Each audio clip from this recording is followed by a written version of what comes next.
नमस्कार, साक्षात न्यूज में आपका स्वागत है। मैं हिमांशी अरोड़ा। तो आइए देखते हैं आज की खबर। राजस्थान शिक्षक एवं पंचायती राज कर्मचारी संघ का प्रांतीय शैक्षिक अधिवेशन उद्घाटन समारोह के मुख्य अतिथि रहे मंत्री चांदना।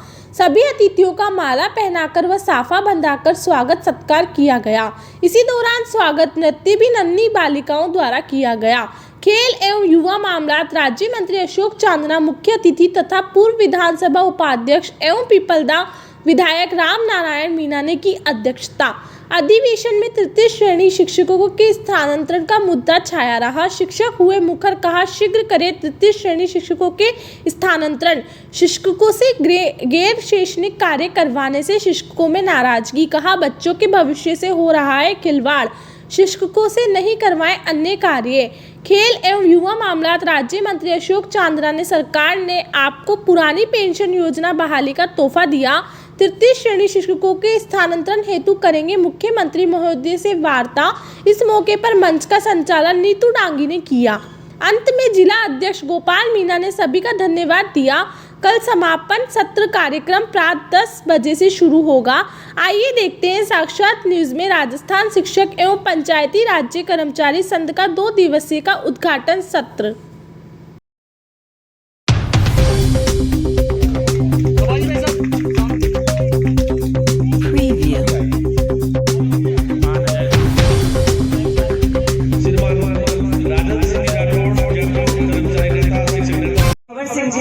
और श्री धनराज जी मीणा आप पधारे और आदरणीय सीएल प्रेमी साहब का माल्यार्पण कर दुपट्टा पहना करके स्वागत सम्मान करें।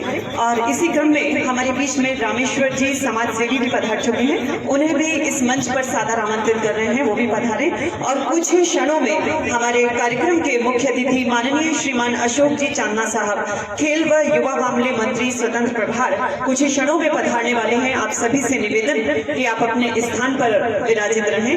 और दीक्षित सुरेश जी मीणा, भंवर सिंह जी खाड़ा और धनराज जी मीणा पधारें और स्वागत करें आदरणीय सीएल प्रेमी साहब का पूर्व विधायक केशवराय पाठक किया जा रहा है। एक बार जोरदार तालियों के द्वारा समाज सेवी भामाशाहों का इस मंच से सम्मान और स्वागत।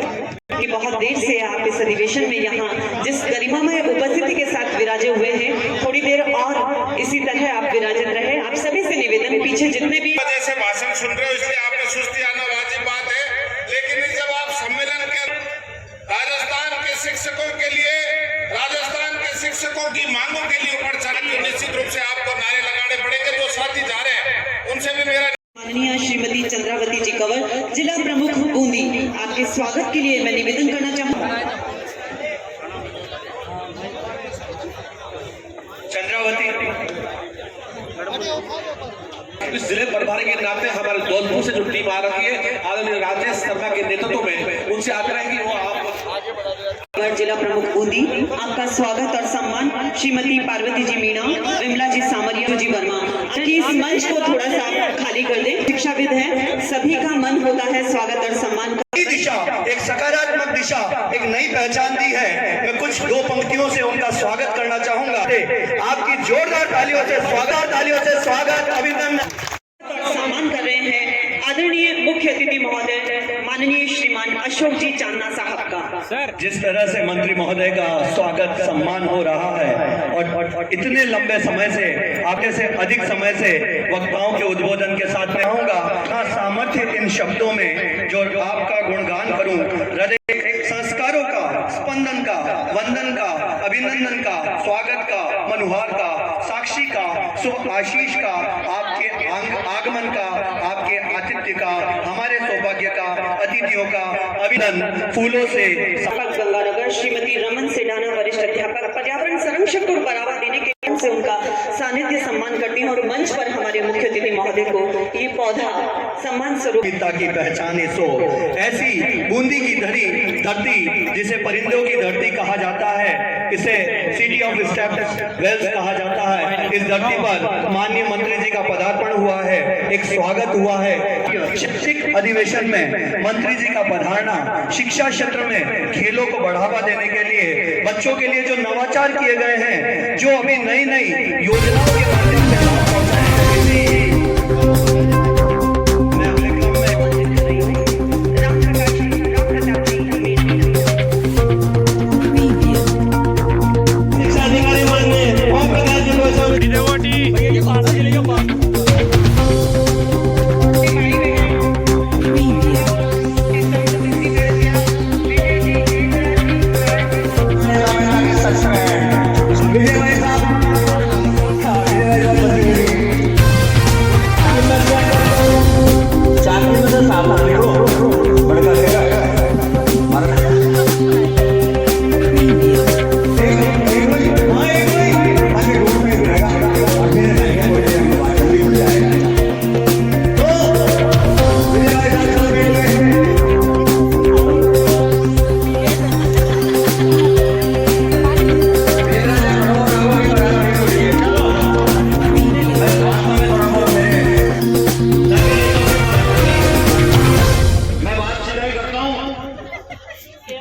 क्या है वो आदरणीय मूलमोदी गुरु साहब के स्नेह और Preview.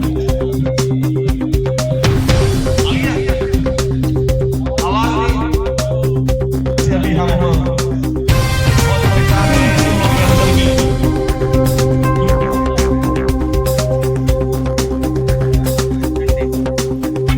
आगे हमारे इंद्रराज जी जाखड़ जिला नारायण सिंह जी प्रदेश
संगठन का प्रदेश नेतृत्व सम्मानित और संगठन के इस ऐतिहासिक अधिवेशन जो भूमि में होने जा रहा है इसके उद्घाटन सत्र के अवसर पर हमारे सभी उपस्थित अतिथिगण, संगठन के सभी शीर्ष पदाधिकारी, सभी जिलों से गांव-गांव, ढाणी से पधारे हुए सभी वरिष्ठ अधिकारियों को उनकी समस्त कार्यकारिणी को मेरी तरफ से बधाई देता हूँ। क्या हमने ऐतिहासिक अधिवेशन का आयोजन किया है?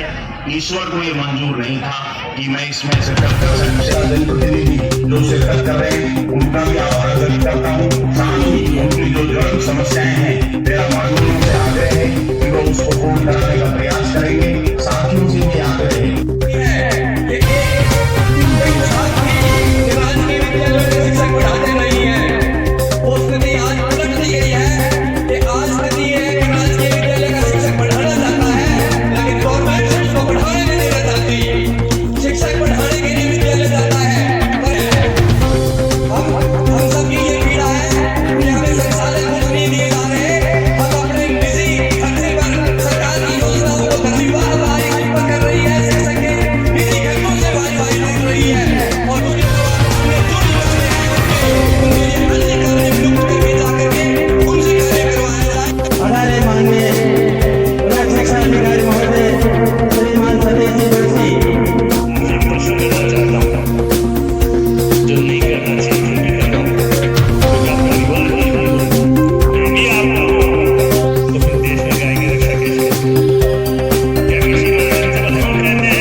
अपना मूल्य समय हमें दिया। मैं तमाम सम्मानित सदस्यों को बहुत आभारी हूँ। आपने हमें अपना समय दिया। साथियों, इस बहुत से सम्मेलन को सफल बनाने में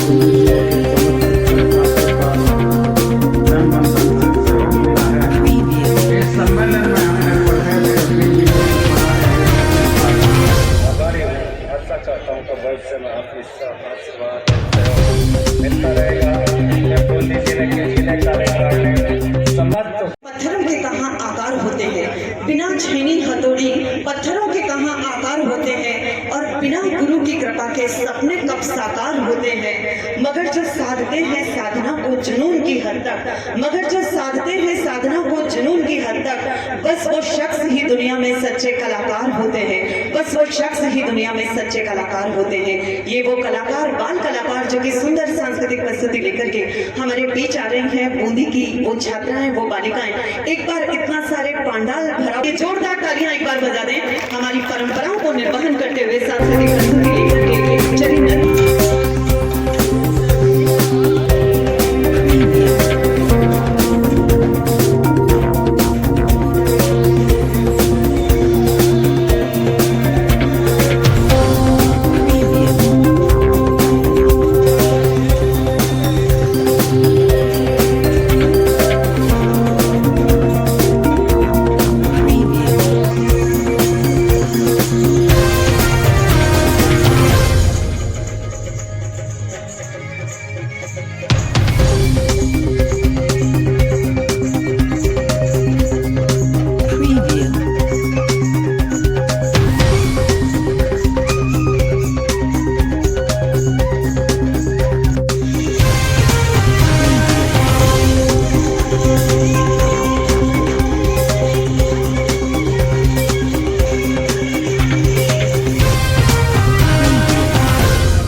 भावनाओं को आप तक पहुंचाना चाहता हूं। पे ध्यान नहीं दिया गया तो हो सकता है कि आने वाले समय में ये शिक्षित वर्ग हर 5 साल का जो गेम खेलता है उसमें शामिल हो सकता है। वो की मांग रखी, उन्होंने हमारी मांग को माना। हम पूरा ये समाज यहाँ बैठा है उनका आभार व्यक्त करता है। परंतु मंत्री महोदय, जो वित्तीय वर्ष बीता उसमें जो पुरानी पेंशन की घोषणा की 2004 के बाद लगे लोगों की, परंतु जो जिनका कर्मचारी का पैसा, हमारा पैसा सरकार में जमा था, उस समय हमारे को सुविधा थी कि आपका मकान बन रहा है, आपके बेटे की शादी हो रही है तो 25% पैसा आपका खुद का आप ले सकते हैं। और वो पैसा हमने लिया और जो छोटा कर्मचारी पुलिस वाला हो या शिक्षक हो जिसने 2 लाख 4 लाख ले लिए, अब सरकार कहती है पैसा वापिस जमा कराओ। तो हमारे पास पैसा नहीं है, वो हमारा पैसा था। और हम हमारे बहुत सारे साथी कोर्ट में गए उनको स्टे, मैं चाहता हूं कि वो कोर्ट का स्टे आदेश पूरे जिन कर्मचारियों ने भी जो पैसा उठाया 25% उन पे लागू किया जाना चाहिए, हर हालत में लागू किया चाहिए। हमारा पैसा था, हमने वापस। दूसरी बात, मंत्री महोदय, टीचर मेरा जो टीएसपी क्षेत्र में जो बाहर का गंगानगर का शिक्षक आज बांसवाड़ा में नौकरी कर रहा है, मेरी बहन बेटी नौकरी करते हैं। 14 साल राम जी को वनवास मिला था पर उनको 19 साल हो गए। और डाक भवन में मेरा जो शिक्षक भाई बहन बैठा है उनको मौका नहीं दिया जा रहा है। सब ग्रेड का IAS से लगा के सेकंड ग्रेड टीचर का हर कर्मचारी का हर साल ट्रांसफर होता है। ये थर्ड ग्रेड, ये टीएसपी में फंसा हुआ इंसान क्यों बुला दिया जाता है? तो आने वाले समय में इस चीज के लिए, थर्ड ग्रेड टीचर के लिए हम पुरजोर कोशिश करेंगे और हमें संघर्ष करना पड़ता है। हम संघर्ष का रास्ता भी नहीं देंगे। बेटियां जब वो कुशलगढ़ में आप पधारते हैं, उदयपुर भी पधारते हैं, गोविंदा में जाते हैं, मैं भी वहीं रहता हूँ। बेटी जब एक दिन की छुट्टी होती है राखी की, वो अपने भाई की राखी बांधने गंगानगर नहीं जा पाती, हनुमानगढ़ नहीं जा पाती, क्योंकि उसको आने जाने में 3 दिन लगते हैं। तो वो रोती है, आंसू बहाती है और हमने आंखों से देखा है। गहलोत साहब तक हमारा मैसेज पहुंचाइए कि कम से कम शिक्षकों की स्थानांतरण नीति बना दी जाए, तो उसको मालूम रहे उसका ट्रांसफर कब होगा। ये इतिहास याद करेगा, टीचर याद करेगा, जब तक वो टीचर रहेगा उसके बहन बेटी याद करेगी कि उनको किसी राजनेताओं के सामने गिड़गिड़ाना नहीं पड़ेगा, किसी दलालों के चक्कर नहीं काटने पड़ेंगे। नहीं बोला, दूसरी बार में बोला हाँ पैसा लिया जाता है, तो वो चीज अशोक गहलोत जी नहीं भूले और हम इन चीज को दूर करना चाहते हैं। मंत्री महोदय, मैं इनकी भावना व्यक्त करना चाहता हूँ और आप मुझे जो बोलने का जज्बा मिला वो आपकी भाषा सुन के मिला। आप इस मंच के माध्यम से तो बोलने में चूक कर जाएंगे तो शायद लगता है कि हमारा बूंदी सम्मेलन सफल नहीं होगा।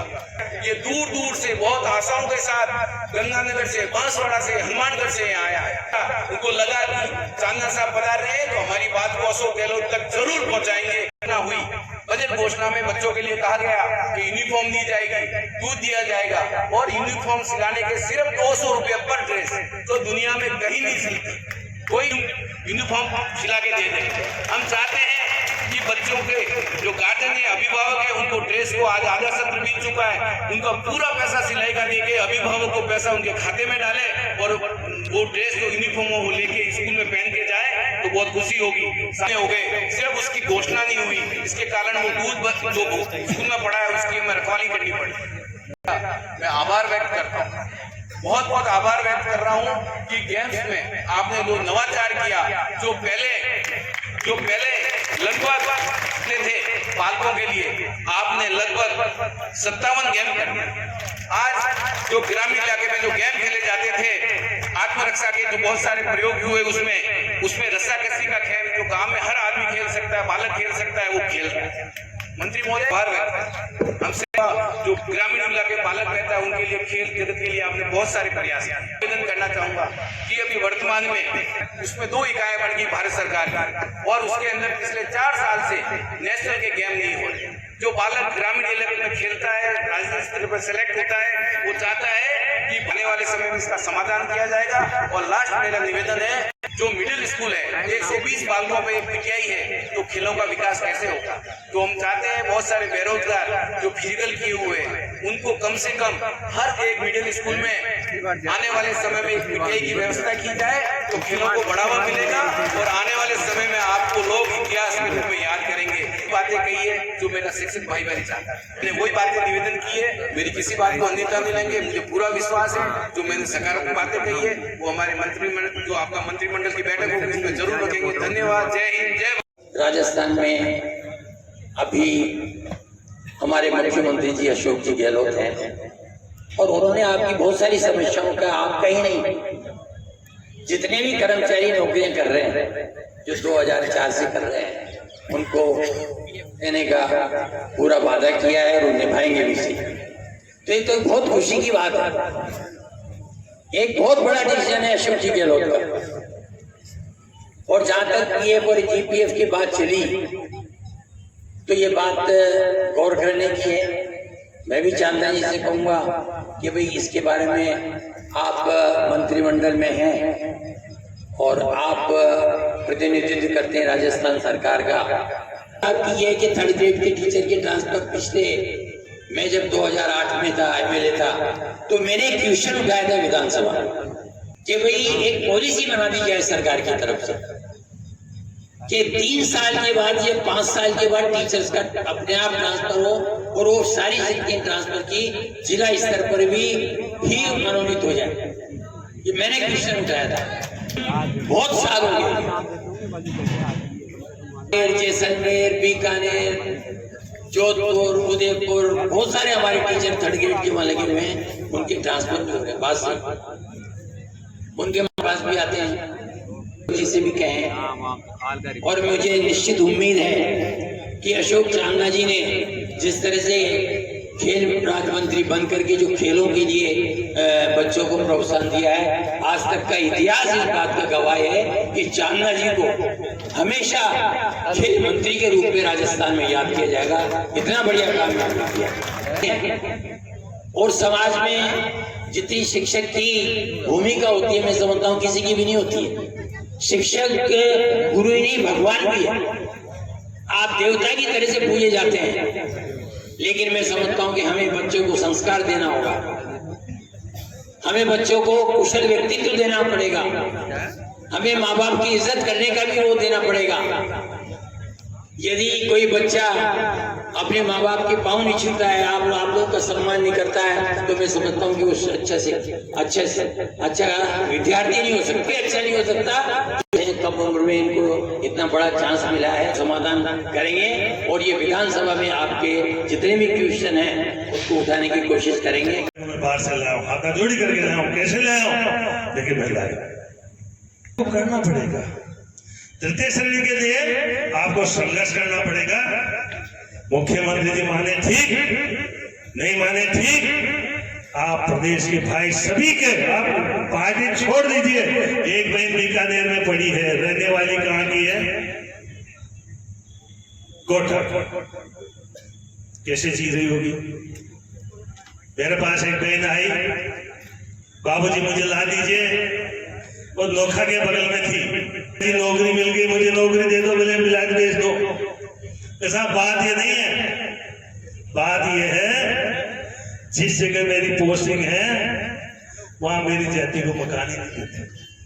भाई बच्चे बीमार माँ बाप से नहीं मिलने पा रहे, इसलिए मैं खुलेआम करना चाहता हूँ ये कोई सरकार नहीं है, सरकार वो है जो हमारी माने। इसलिए आपने कांग्रेस को जिताया, उसके लिए आभार व्यक्त करता हूँ। मैं आशा करता हूँ कांग्रेस में बैठे मंत्रिमंडल के साथी भी आपका ध्यान रखेंगे, पूरी ईमानदारी से ध्यान रखेंगे, नहीं तो हम आपका साथ देंगे।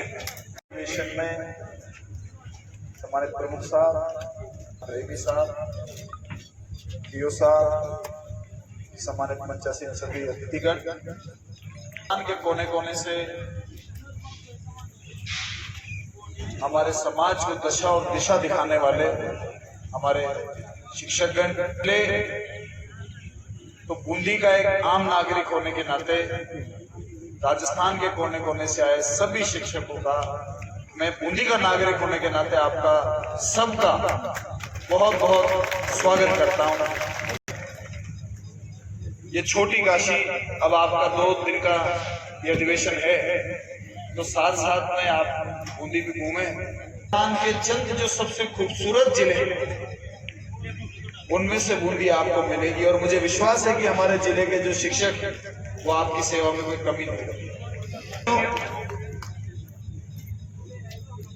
प्रमुख साहब ने भी बताया, उसमें तो कोई दोहरा है नहीं कि देश और समाज को सही दिशा अगर कोई दे सकता है इस दुनिया में, तो समाज के शिक्षक भी दे सकते हैं। मेरे जीवन में मुझे जिनसे शिक्षा मिली, चाहे वो स्कूल लेवल की हो, चाहे वो कॉलेज लेवल की हो, मैं समझता हूं कि मेरे माता पिता के बाद में अगर मेरी कामयाबी का सबसे बड़ा श्रेय मैं दूंगा तो उन गुरुओं को दूंगा जिनके हाथों के नीचे से हम निकले, बेटे भी सही और बड़े भी सही, सीखे भी सही। तो मैं समझता हूं कि माता पिता के बाद में एक व्यक्ति के जीवन में सबसे बड़ा रोल कोई होता है तो शिक्षक का होता है। हमें आज भी याद है बच्चों का अपने शिक्षकों से एक दिल से अटैचमेंट होता है। क्योंकि घर में कोई समस्या आ जाए, कोई बात हो जाए, किसी का ट्रांसफर हो जाए, बच्चों को सड़क के ऊपर आंदोलन करते हुए देखा है, स्कूल को ताला लगाते हुए देखा है। बच्चों को शिक्षकों से होता है। आपका एक समाज को बनाने में जो योगदान है, उस योगदान को कोई भी नकार नहीं सकता। वो डॉक्टर साहब तो क्या है कि दुख में कोई गोली दे देते हैं तो तुरंत आराम मिल जाता है। लेकिन भारतीय समाज के अंदर सबसे सम्मानित अगर पद कोई माना गया है तो अपने गुरु का माना।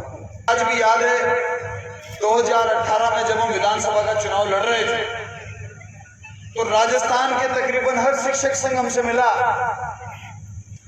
और उन्होंने ये आग्रह किया, आप अपने मैनिफेस्टो में ओपीएस लागू करने की घोषणा कर दीजिए, आपकी सरकार को कोई आने से नहीं रोक सकता। दिशा हमें मालूम नहीं थी, केवल राजस्थान की नहीं पूरे देश के कर्मचारियों और अधिकारियों की है। होता है इस बात कि हम उस कैबिनेट के मंत्री हैं जिस कैबिनेट के मुखिया माननीय मुख्यमंत्री जी ने ओल्ड पेंशन सिस्टम लागू करने का हौसला दिखाया। प्रदेश है, लेकिन एक प्रदेश जिसने अधिकारियों कर्मचारियों के भविष्य को सुरक्षित करने का काम किया तो वो मुख्यमंत्री अशोक गहलोत आने लग गया है कि ओल्ड पेंशन सिस्टम लागू की जाए, वरना आने वाले समय में परिस्थितियां ठीक नहीं रहेंगी। भी कुछ समस्याएं गिनाई, सुनने से तो सारी बहुत वाजिब समस्याएं लगी, लेकिन घर में अतिथि बुला के मुझे थोड़ा धमका दिया कि 5-5 साल का गेम खेल जाएंगे आप, उससे मैं थोड़ा सा घबराया। समस्या तो होनी चाहिए, रखनी चाहिए, करने का एक तरीका होता है। अपने घर में अतिथि आता है उसको कभी धमकाया नहीं, ये हमें आपके कार्यक्रम में आया, मुझे बुला। लड़ाई तो सड़क पे लड़ी जाती है, हम भी राजनीति में विरोध कर करके आगे बढ़े हैं। आपको कोई चुनाव लड़ लेना चाहिए नहीं, बिल्कुल परफेक्ट है वो, टीचर तो है ही बहुत अच्छे, लेकिन मुझे लगता है कोई दिन ये चुनाव भी लड़ेंगे, अच्छी स्पीच देते हैं। क्योंकि मैं समझता हूं कि नेताओं को 2 चीजों का ध्यान रखना चाहिए। बोलना वो चाहिए जो सब सुनना चाहते हैं, वो इन्होंने कर दिया। वो चाहिए जो होना चाहिए, बोलो वो जो सुनना चाहता, करो वो जो होना चाहिए, काम वो करना चाहिए जो वाकई में होना चाहिए। निश्चित रूप से उन्होंने कुछ बड़े ही इंपॉर्टेंट पॉइंट उठाए और वो इंपॉर्टेंट पॉइंट मैंने नोट किए हैं। वाकई में बहुत सारे हमारे 3rd ग्रेड के शिक्षक हैं जो परेशान हैं और उनके दुख को देख के हम भी परेशान हैं, क्योंकि हमारे क्षेत्र में भी शिक्षक और हमारे को प्यार देते हैं, मान सम्मान देते हैं, आशीर्वाद देते हैं। मेरा बेटा भी 3rd ग्रेड पीटीआई, वो चित्तौड़ में है। जी शादी में मिल गई, बोला बेटा तुम मंत्री बने, खाई को मंत्री बने, और मैं 4 साल में उसका ट्रांसफर नहीं करा पाया। मेरी बुआ को देखते ही मैं गायब हो जाता हूँ। पता नहीं है कि उनको तो लगता है कि मंत्री है कुछ भी कर सकता है, तो बेटा खाई को मंत्री बने होते, ट्रांसफर हो रहे तो आज मंत्री का भाई है, पर मैं अभी तक ट्रांसफर करा के नहीं ला पाया और चित्तौड़ जिले में हमारी हर कैबिनेट में चर्चा होती, हर कैबिनेट मीटिंग में ये चर्चा होती है कि 3rd ग्रेड शिक्षकों का समाधान जल्दी से जल्दी होना चाहिए। भरोसे तो मत रखो, अगर करो है तो जल्दी ट्रांसफर करो और नहीं करना है तो ना दे दो। क्लैरिटी होनी चाहिए, ये आपकी पॉलिसी है। मैं शिक्षा मंत्री तो नहीं, जो विभाग है उनका जिम्मेदार व्यक्ति हूं कि डोटासरा जी जैसे और बीडी कल्ला जी जैसे बहुत ही ठंडे पेटे के समझदार लोग हमारे समय में शिक्षा मंत्री बने। चीज की तो ध्यान नहीं है, हम तो शेर सिंह जी की जाते हैं सीधा ही, बात का मैं मंत्री नहीं हूँ तो मुझे उसकी बारीकियां तो पता नहीं है। यदि कोई तकलीफ नहीं होगी तो सीधा पहाड़ में सिर मार देते हैं कि कुछ भी हो आप तो फैसला करो, या तो नीति लागू कर दो। मैं आपको विश्वास दिलाता हूँ कि कैबिनेट के हर मंत्री को, माननीय मुख्यमंत्री जी को और माननीय शिक्षा मंत्री जी को इस पीड़ा का पता भी हो, दर्द भी, और इसका समाधान इस प्रकार से निकालना चाहते हैं ताकि कोई विवाद भी नहीं हो, किसी का शोषण भी नहीं हो और किसी के साथ गलत बात भी नहीं हो। न्याय हो तो सबके साथ। इस समस्या में कई बार फंस जाते हैं, व्यवस्था बिठाने के लिए उस पर बहुत ज्यादा विचार, और एक जिला चलाते हैं, बहुत सारे डिस्ट्रिक्ट एजुकेशन ऑफिसर यहाँ पर हैं। आप एक जिले में परिस्थितियां देखते हैं, कई ब्लॉक एजुकेशन ऑफिसर होंगे, वो एक ब्लॉक की एजुकेशन की परिस्थिति आप लोग देखते होंगे, तो आप तो केवल एक ब्लॉक एजुकेशन ऑफिसर के नाते भी अपने काम को आकलन कर दो। बात होते हैं, कितनी बात होती है, बिना बात के कितने लोग नाराज होते हैं, और जिसका काम कर दिया उसका 10 काम के बाद एक नहीं करो तो वो कैसे नाराज होकर भागता है। तो आप लोग, ऐसा नहीं है कि आप लोग उन सब परिस्थितियों से नहीं गुजरते होंगे जिनसे एक नेता गुजरता हो। आप सब बड़ा मानता हूं, तकलीफ बुढ़ापे में ही होती है। जब आप काम करें, दिमाग सही काम करे, आप में पूरी ऊर्जा हो, तो सारे लोग तो सरकारी कर्मचारी नहीं बनते, बाकी वो चलाते ही हैं। होती है, अशोक गहलोत जी ने तो बुढ़ापे का काम कर दिया।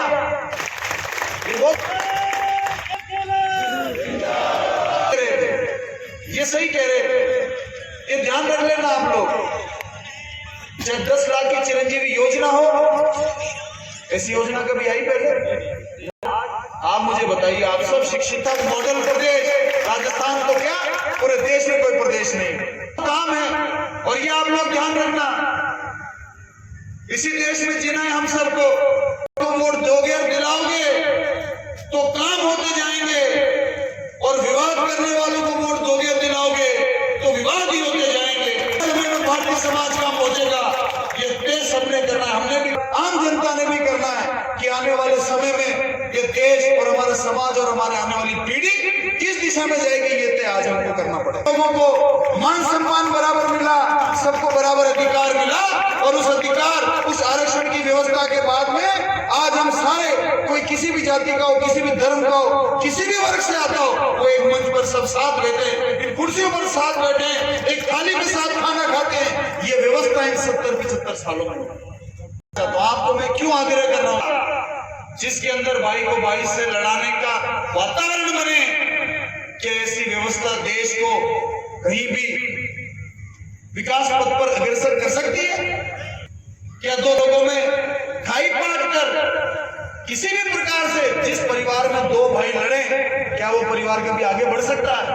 उसको सजा मिलनी चाहिए, जिसने अपराध किया उसको पूर्ण सजा मिलनी चाहिए। गलती हो गई तो उसको माफ करने का बड़ा दिल हमको रखना चाहिए। तो हमारे बाप दादाओं ने जो हमारी को दी है, उस व्यवस्था के ऊपर वापस आएंगे। कितना बड़ा हम लोगों ने ये सम्मेलन किया है, हमको आपने इतना मान सम्मान और प्यार दिया है, तो हमें कम से कम इतना तो यहाँ से शपथ लेकर जाएं। आने वाले समय में देखो, पार्टी जिसका वोट देना, जिसका दिल नहीं है उसका मत देना।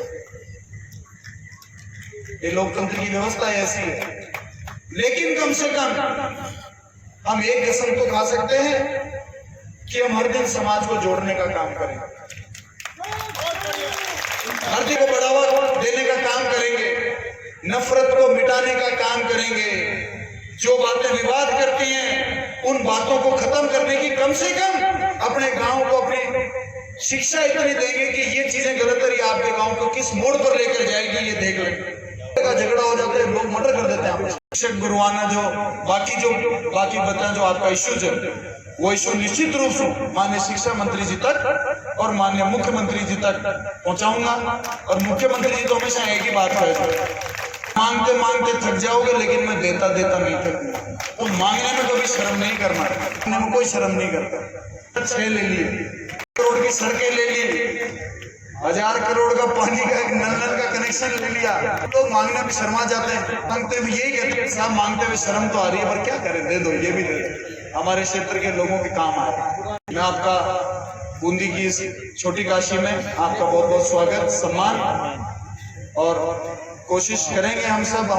पंचायती राज कर्मचारी संघ का प्रदेश स्तरीय शैक्षिक अधिवेशन 2022 का बूंदी में आज प्रथम सत्र में उद्घाटन समारोह हुआ, जिसके मुख्य अतिथि सम्माननीय खेल एवं युवा मामलात राज्य मंत्री अशोक जी चांदना एवं अध्यक्षता पूर्व विधानसभा उपाध्यक्ष आदरणीय रामनारायण जी मीणा ने की। इस सम्मेलन में राजस्थान के प्रत्येक गांव-गांव, ढाणी-ढाणी से सैकड़ों की संख्या में शिक्षकों ने भाग लिया। कितने शिक्षक आए? इसमें लगभग 3 से 4 हज़ार की संख्या में शिक्षकों ने इसमें भाग लिया है। इस शैक्षिक अधिवेशन में शिक्षकों ने शिक्षा और समाज, राष्ट्र के प्रति शिक्षक का दायित्व एवं अपनी जो समस्याएं थी शिक्षकों की उसके ऊपर मंथन किया। उसका एक मांग पत्र बनाया जाएगा और प्रदेश नेतृत्व के माध्यम से शासन सरकार को भेजा जाएगा।